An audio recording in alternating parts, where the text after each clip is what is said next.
Welcome to my talk about container live migration. My name is Adrian Reber. I work at Red Hat. I'm involved in process migration, which is the basis for container migration since for the last 10 years at least. This is all based on CREU, which I will give an introduction about here. And I'm working on CREU since 2012 at least. And I'm focusing on container migration since 2015. Everything I'm talking about here has been already written down in an article, can be found here. And I want to start with a definition, what I think or what I do when I say container live migration, because it's something people often ask me about the details. So basically, it's the idea of transferring a running container from one system to another. You could also say stateful migration, so the process just continues to run at the same point in time. You stopped it before the migration, and the basic concept is I serialize the process or the whole container on my source system somehow. Then I transfer it to the destination system, and then I just restore it, restart it, and the container keeps on running at the same point in time I started the migration of the whole thing. As already mentioned, this is all based on CREU, checkpoint, restore in user space, and there are multiple integrations of checkpoint, restore, user space in different container runtimes. I will give an overview later which container runtime has CREU support right now. And the main things I will demo will all be Podman based. So this is about the integration of CREU and Podman and how to use it to live migrate containers. So I want to give you some details about CREU works, how CREU works. So the first step you have to do, you have to checkpoint your processes. So you have a container and you have multiple processes running inside it, and you tell CREU, I want to checkpoint this container. You point it or you give it the PID of the first process in the container, and it will just stop and collect the information of all processes in the process tree, so all child processes are always checkpointed with the first process. And CREU does this, or one possible way how CREU does this is using ptrace to stop the process. There's also the way to using the C group freezer to stop the processes. And so CREU stops the processes, collects all the information, and writes it to disk. And so the tool is named CREU, is named checkpoint restore in user space, and there's a reason for the name, because before checkpoint restore in user space was developed, there were multiple other checkpoint restore implementations for Linux there, and they were not in user space. They were either completely in kernel space, or they were even more in user space with syscall, syscall something.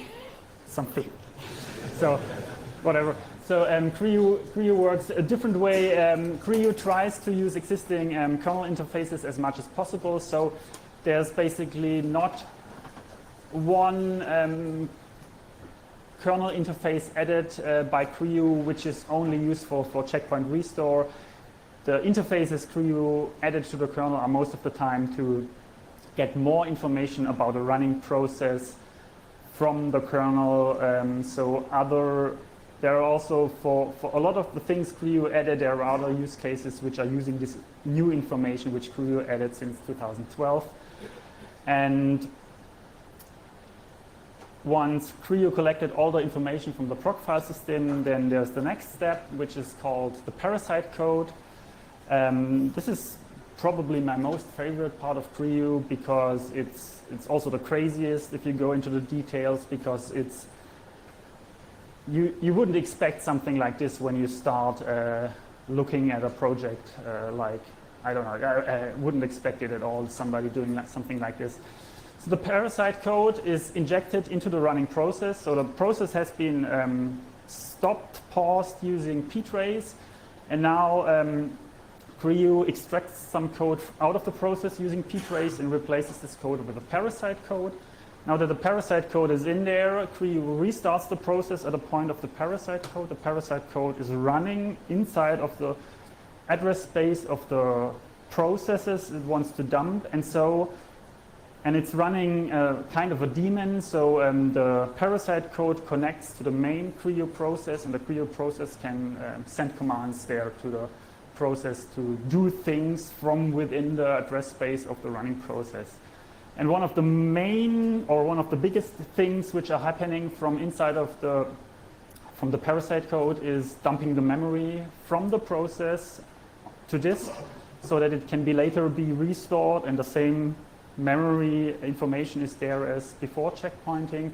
And although ptrace offers a way to extract memory from the process, out of the process, this used to be slow at a point where the parasite code was written. And if you're looking at migration times, the dumping of the memory is really fast, because most of the time for your migration will always be spent by the network transfer to transfer the checkpoint image from one system to another. So the parasite code is used to write all this information to disk, and once the parasite code is done, it's removed from the process. Creo calls this now curing the process.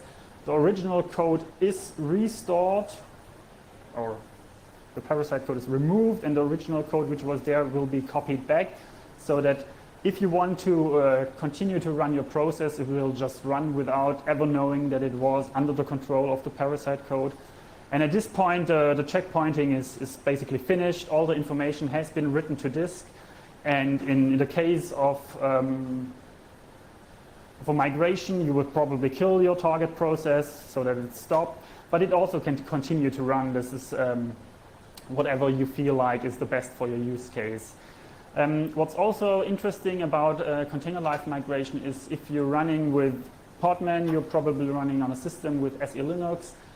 And SE Linux and Creo is especially interesting. I gave a talk at the Linux Security Summit about this, because Creo does things which the SE Linux policy is not really happy about. So you have to invest some additional time to let Creo do the right things if it's running under SE Linux control.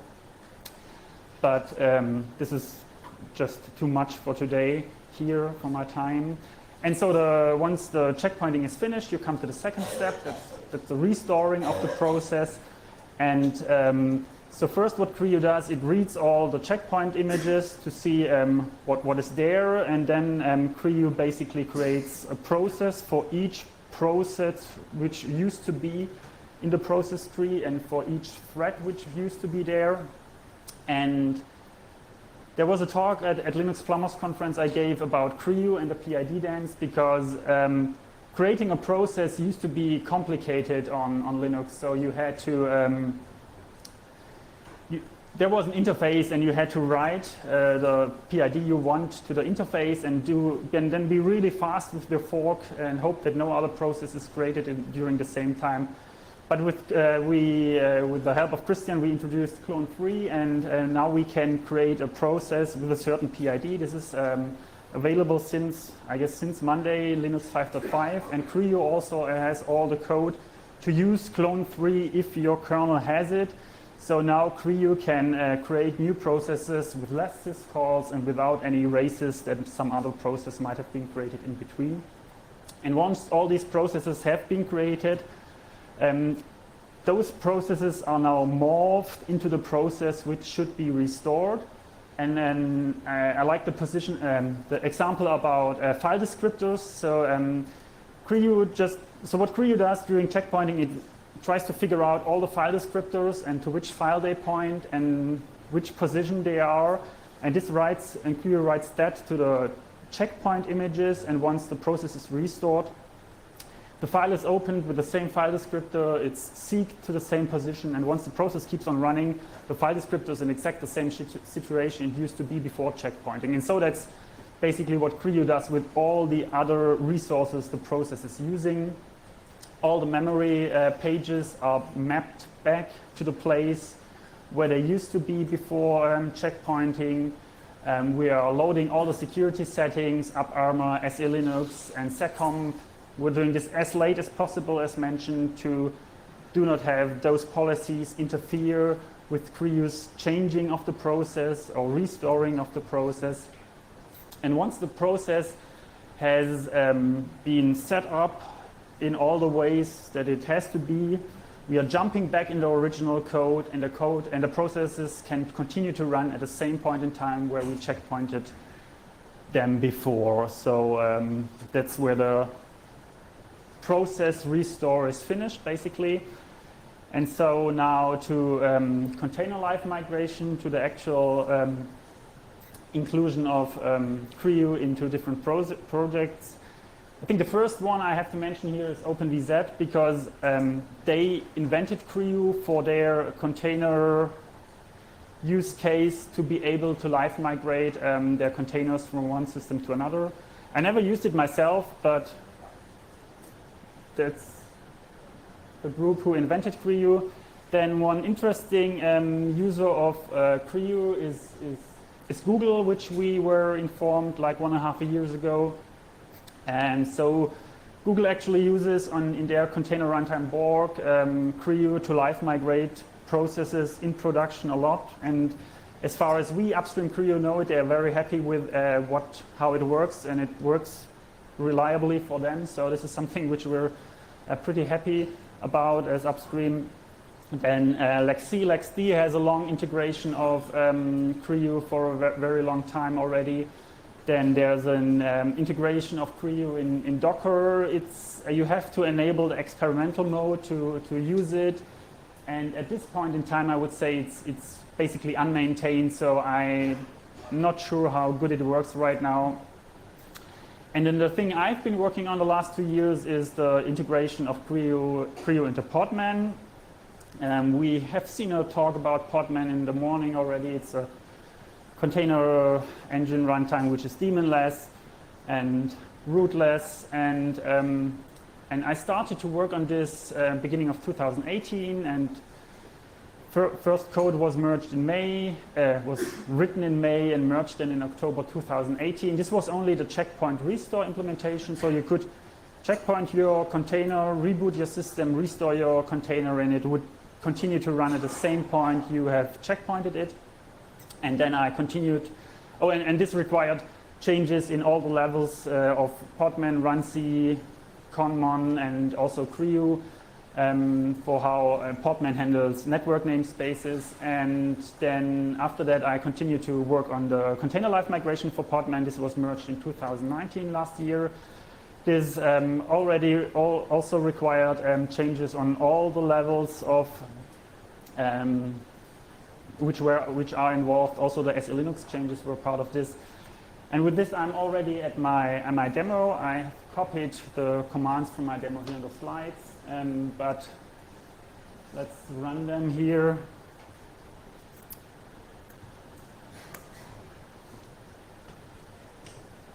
So what I'm doing here is I'm running a container with a wildfly container. I have a stateful application there, so that container migration is at least somehow useful. So let's start a container here. The wildfly container is a nice use case because it actually takes some time to start, because all the Java things need to be loaded. And actually restoring it from the checkpoint is much faster, like 50% faster than using it, than starting the container fresh. So now I can access my Java container. So I have the simplest application which just returns an integer, and every time I read it, it's increased by 1. So I'm using curl to access the IP address from the container, and my application is called Hello World. And the first result is 0, and the second result is 1. So it's simple, but it's stateful. Now I'm telling Podman to checkpoint the container. I'm using the flag -r. This tells Podman to keep the container running. So I'm making a checkpoint of my container while it keeps on running. So now Podman is telling Creo to make the checkpoint. The checkpoint has been written to this. And now I'm accessing my container again. And now it should say 2 and 3. And so the container keeps on running while I made the checkpoint. Now I'm transferring the checkpoint archive. The archive includes all the files about the running processes, all the memory pages which have been dumped, and all the changes which have been made to the file system of the container. So this includes all file system changes and all process state which I'm now transferring to another VM on my system. And now I'm telling Podman on the other system to restore the container. And this takes about 4 seconds usually, something like this. Now the container is restored. And now I can access the container using curl again. And now I'm getting back the 2, which I got back there on top, which is the same value before checkpointing the container. So I checkpointed the container. It probably changed each state, but I can continue the container from the same state it used to be before checkpointing.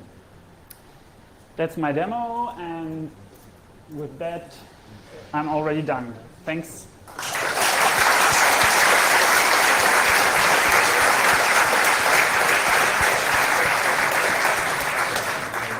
Okay, Baker.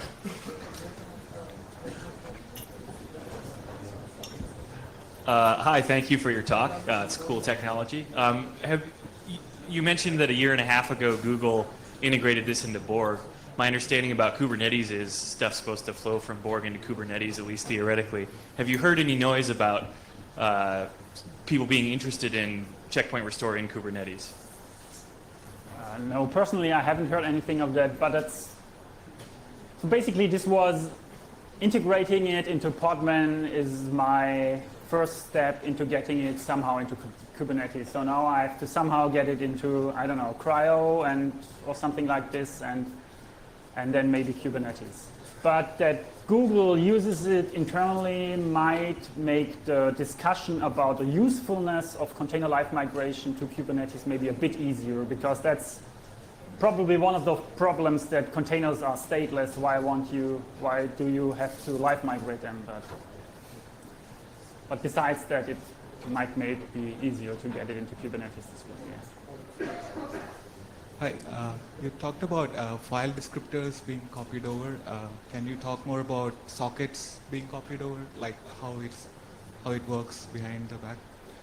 So this is probably the question about TCP sockets, something like this. So Creo can checkpoint and restore network sockets. So if you have a working TCP connection, it will still work on the destination host. The only thing you have to do, the restored process have to have access to the same IP address, because without the same IP address, you cannot restore a TCP connection. And for UDP, it doesn't matter. It just works. And for TCP, you have to have the same IP address.